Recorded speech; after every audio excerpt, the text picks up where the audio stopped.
Thanks for checking out Scotties Hobbies. Today I'm going to give you some tips, tricks, and hints on replacing brake calipers. For some reason we've been replacing a lot of them lately. I don't know what it is, but I'm going to give you my tips, tricks, and hints on how to replace them and how I go about replacing them.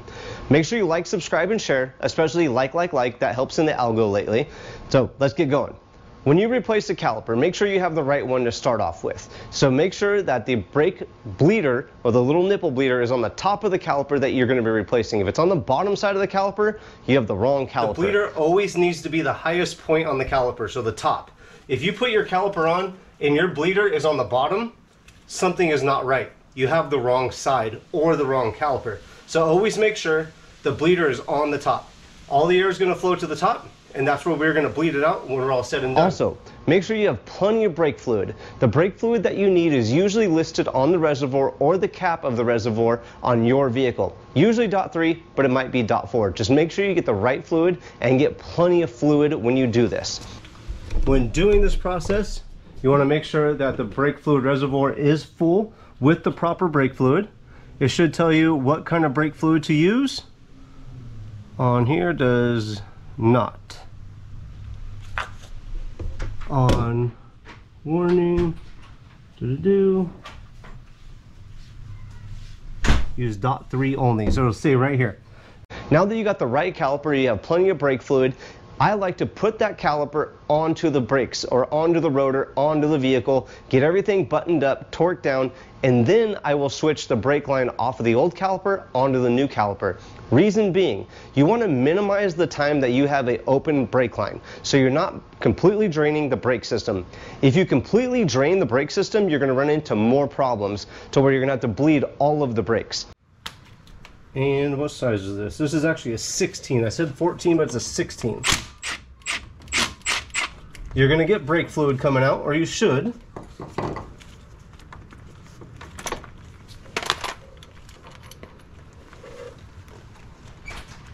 Let's get the new one.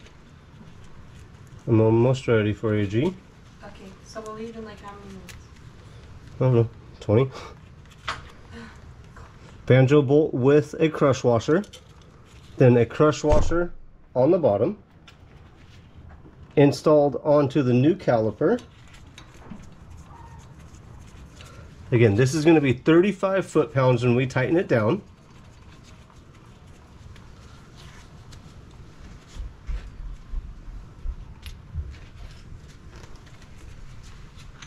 I've already got my 3/8 torque wrench ready.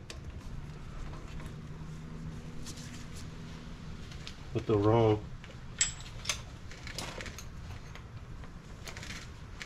Where'd my 11 go?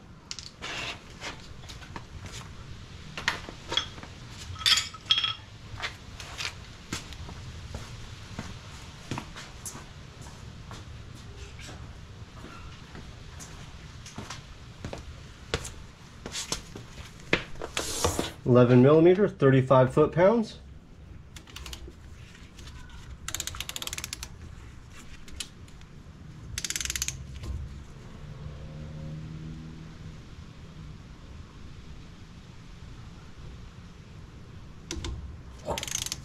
If you do it in this fashion, you will only need to bleed the brakes or the caliper that you replace, or the calipers that you replace.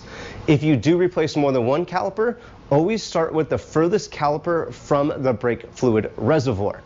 Now that you have the old caliper and the new caliper right next to each other, you get that brake line off of your old one, you're getting ready to put it onto the new caliper. Make sure you use new crush washers, and make sure you torque down the crush washer or the bolt from the brake line onto the caliper.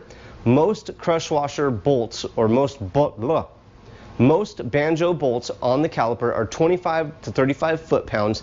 Look for proper torque specifications somewhere online. If you can't find it, maybe I could help you find one.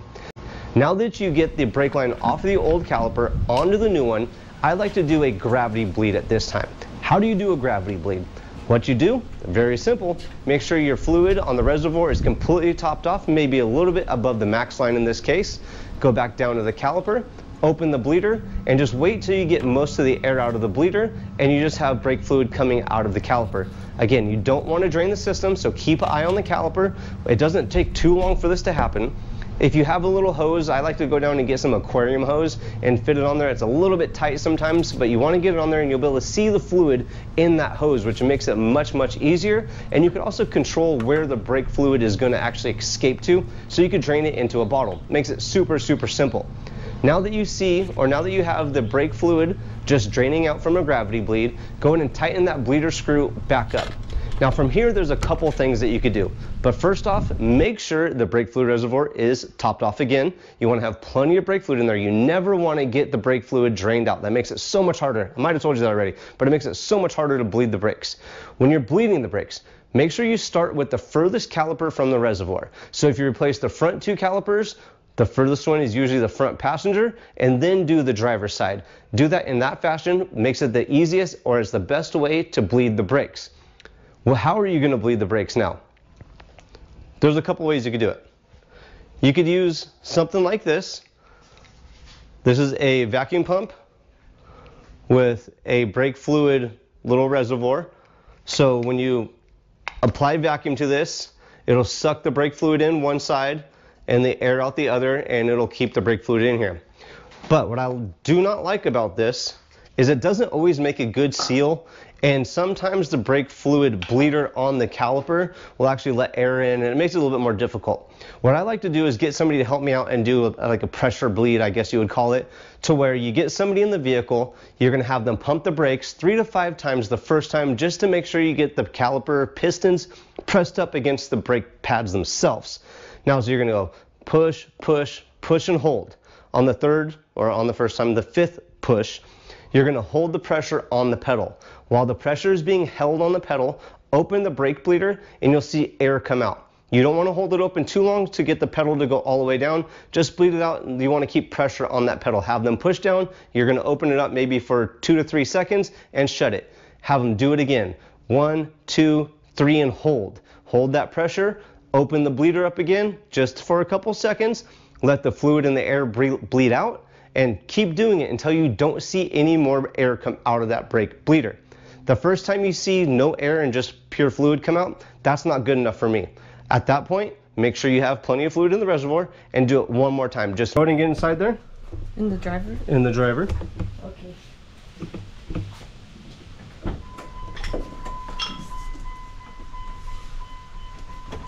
Sit in there and shut the door. You're going to press the brake pedal 3 times till it gets nice and firm. Okay, third time, push again. Now on that third time, just hold down, and I'm going to open it up and it should go down. We're going to do this a few times. You're holding? Yeah. Okay. You remember that we've done this before? I think so. We have. Where did the hose go? I just had it right here. Hurry up. Okay, you're still holding? Yeah. All right, so put the hose in. Do not play music. And it's going to go down. Pump again. 3 times, third time hold. Tell me when you're holding. Go ahead. Pump again. Third time hold. Go ahead. Again? One more time.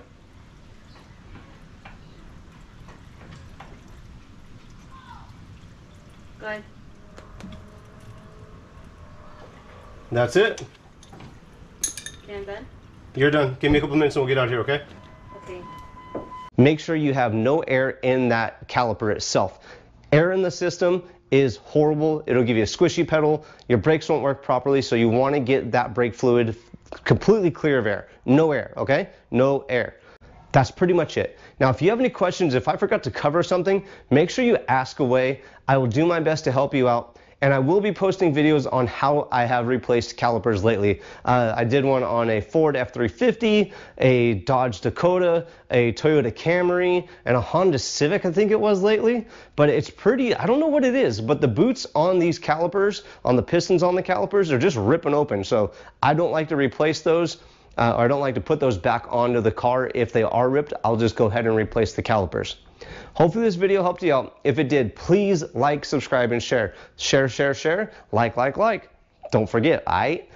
Thanks for watching Scotties Hobbies. I'll see you guys on the next hopefully helpful video. If one of these videos right here helps you out, make sure you click on those and check the video library out. I have a ton of videos, 900, almost 1,000 videos right now. So check that out before you go. I'll see you guys on the next one.